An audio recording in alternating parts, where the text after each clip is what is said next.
नमो तस्सा भगवतो अरहतो सम्मा सम्बुद्धस्सा। नमो तस्सा भगवतो अरहतो सम्मा सम्बुद्धस्सा। नमो तस्सा भगवतो अरहतो सम्मा सम्बुद्धस्सा। बुद्धं शरणं गच्छामि, धम्मं शरणं गच्छामि।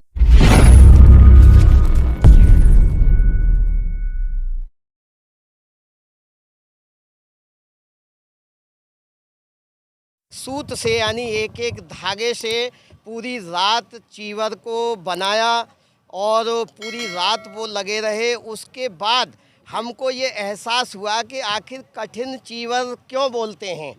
तो उन्होंने जो एक एक धागे को लेकर पहला अनुभव था ये मेरा अपनी लाइफ का पहला अनुभव है और मैंने उसको देखा भी। मेरे हजारों लाखों दर्शक आपको देख रहे हैं। कठिन चीवर दान का क्या महत्व होता है, क्या मायने होते हैं, वह हमारे दर्शकों को बताएं। कठिन चीवर दान यही है कि हम इसको एक धम्म को समझें कि आखिर धम्म क्या है।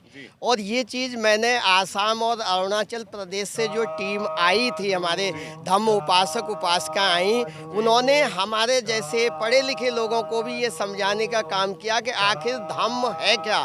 धम्म आचरण की चीज़ है, अपने आचरण में लाने की है। और वास्तव में वो धम्म उपासकाएं जिन्होंने एक एक सूत को प्रो करके चीवर बनाया और फिर वो भगवान बुद्ध को समर्पित किया, तो उनमें उनका आचरण, उनका मन तन इतना अभिभूत था कि उससे लग रहा था कि वास्तव में धम्म या दान पारमिता है क्या। तो मैंने आज ये अपनी पूरी लाइफ में इसको अनुभव किया। मान्यवर जी, कैसा महसूस कर रहे हैं आप? इस समय मैं ये महसूस कर रहा हूँ कि हमारे जितने भी उपासक उपासिकाएं, जैसे मीना सिंह जी खड़ी हैं और वीरेंद्र जी खड़े हैं, सभी सम्मानित साथी खड़े हैं, हमें ये अनुभव हो रहा है कि पहली बार इस तरह का जो कठिन चीवर दान जो बना के हुआ वो एक ऐतिहासिक है। और इतने बड़े प्रांगण में, और इसमें हमारे पूज्य बनते अनिमेश जो न्यू कौंडली में निवास है वो, तो और वो लंबे समय से 2-2.5 साल से हम लोगों का मार्गदर्शन कर रहे हैं। और उन्हीं की बदौलत ये 12 कंट्रियों के पूज्य भिक्खु संघ के जो हमें प्रवचन और धम्म है क्या वो सीखने को मिला है। और मैं तो ये चाहूँगा और मेरा यही संदेश है कि हम दिल्ली एनसीआर वाले धम्म को समझें कि धम्म है क्या। धम्म के नाम पे या सामाजिक कामों के नाम पे हम राजनीति न करके, जैसे मैं ये ज़रूर कहूँगा कि जितनी गैदरिंग होनी चाहिए थी उसके मुताबिक ये यहाँ पूरा छा जाना चाहिए था, लेकिन नहीं है। मैं आगे के लिए यही कहूँगा कि कमी भी देखने में नज़र नहीं आई। हाँ, नहीं, कमी बिल्कुल नहीं है। आप देख रहे हैं कि पूरा मार्केट में पहली बार ये हुआ कि ये धम्म जो चार का निकल रही है, आखिर इतनी विशाल इस क्षेत्र में इतने धम्म को मानने वाले हैं। तो आज हमारे धम्म अनुयायियों ने, और ये परम पूज्य बाबा साहब की देन है। अभी पूज्य बनते हमारे चीफ गेस्ट भी बोल रहे थे कि मीना जी से मैं जानना चाहूँगा। मीना जी, यहाँ पे पूरा आपने संचालन किया, इस पूरे यहाँ पे क्षेत्र के अंदर एक हज़ारों की तादाद के अंदर ढोल ताशे के साथ तथागत गौतम बुद्ध की प्रतिमा को निकाला गया, महाचीवर दान को भी साथ में निकाला गया। क्या कहना चाहेंगे, किस नज़र से आप देखते हैं कि इससे कितना बड़ा मैसेज जाएगा देश के अंदर, वह बताएं। क्योंकि दिल्ली के अंदर तो जाएगा पूरे देश के अंदर, किस तरीके का मैसेज को आप देखते हैं? क्योंकि लगातार आप बहुजन मूवमेंट से जुड़ी रहती हैं, महिलाओं की क्रांति के लिए भी लगातार काम करते हैं, अम्बेडकरवाद को भी आगे बढ़ाने का काम करते हैं। क्या कहना चाहेंगे इस तरीके के आयोजन से? जी देखिए, पहले मेरा सभी को जय भीम नमो बुद्धाय। और आज इस कार्यक्रम के माध्यम से ये देखने को मिला कि जो बाबा साहब ने सपना था बाबा साहब का बौद्ध में भारत, तो वो आज साकार होता दिखाई दे रहा है।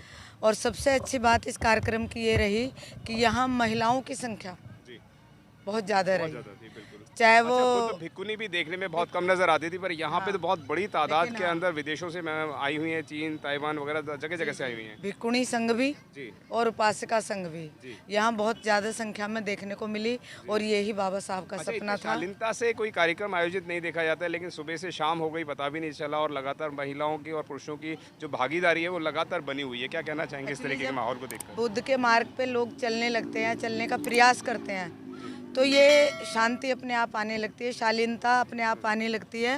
बुद्ध के मार्ग पे चलने से ही उनके आचार विचार, उनकी शैली सब कुछ बदल जाती है। और जब कार्यक्रम होता है तो उस कार्यक्रम के में बुद्ध की पंचशीलों के अष्टांगिक मार्ग की झलक देखने को मिलती है।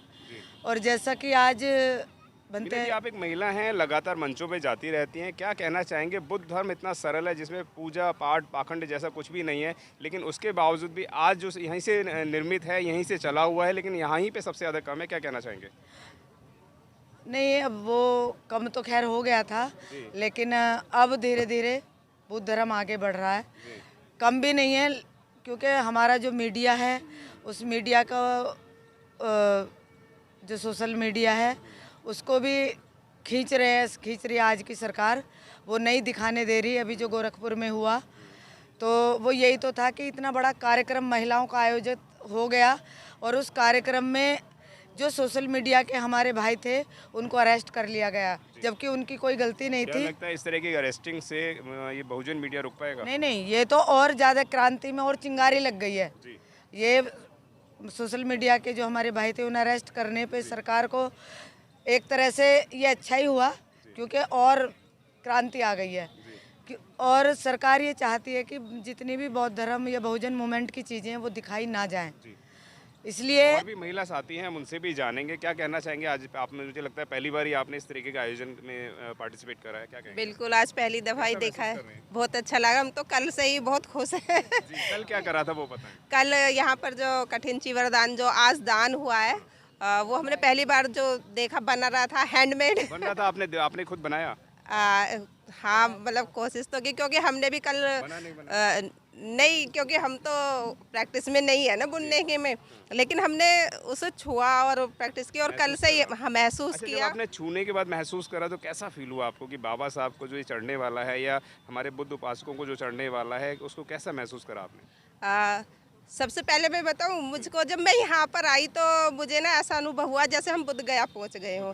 जैसे हम बोधि मंदिर पे जाके हमें बहुत अच्छा सा फील होता है ना, तो मुझे यहाँ के सबसे बढ़िया वही फीलिंग आई कि जैसे हम बुद्ध गया पहुँच गए हों।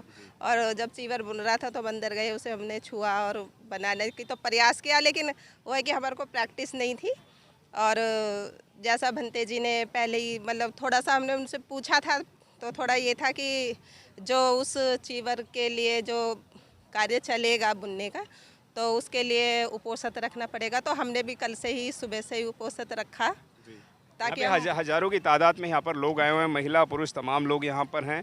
और भी जी, आप कुछ कहना चाह रहे हैं? मैं इसमें लास्ट में ये कहना चाहूँगा सुरेंद्र सिंह जी, आपके माध्यम से, कि आप जो सुबह से देख रहे हैं, वास्तव में आज हमको ऐसा महसूस हो रहा है कि परम पूज्य बाबा साहब ने जो हमें मार्ग दिया था, है ना, 14 अक्टूबर 1956 को, वो आज साकार होता नज़र आ रहा है। और आप जैसे मीडिया के साथी हैं तो आज ये बाबा साहब का या भगवान बुद्ध का जो धम्म है वो भारत में ही नहीं, संपूर्ण विश्व में यानी बड़ी तेजी से बढ़ रहा है। और ये आज आप देख रहे हैं कि विभिन्न बाबा साहब डॉक्टर B.R. अम्बेडकर बुद्ध में भारत होना देखते थे, तो क्या लग रहा है इतने बड़े विशाल काय पंडाल के अंदर हजारों की तादाद में लोग उपस्थित हैं, तो इस तरीके के कार्यक्रम लगातार होने चाहिए। तो क्या लगता है कि बुद्ध में भारत कितने टाइम में बन जाएगा? नहीं, बिल्कुल होने चाहिए। और मुझे लग रहा है कि आने वाला जैसे मानवत कांसीराम साहब ने एक शब्द कहा था कि 21वीं सदी हमारी होगी, बहुजनों की होगी, यानी बौद्ध धम्म की होगी।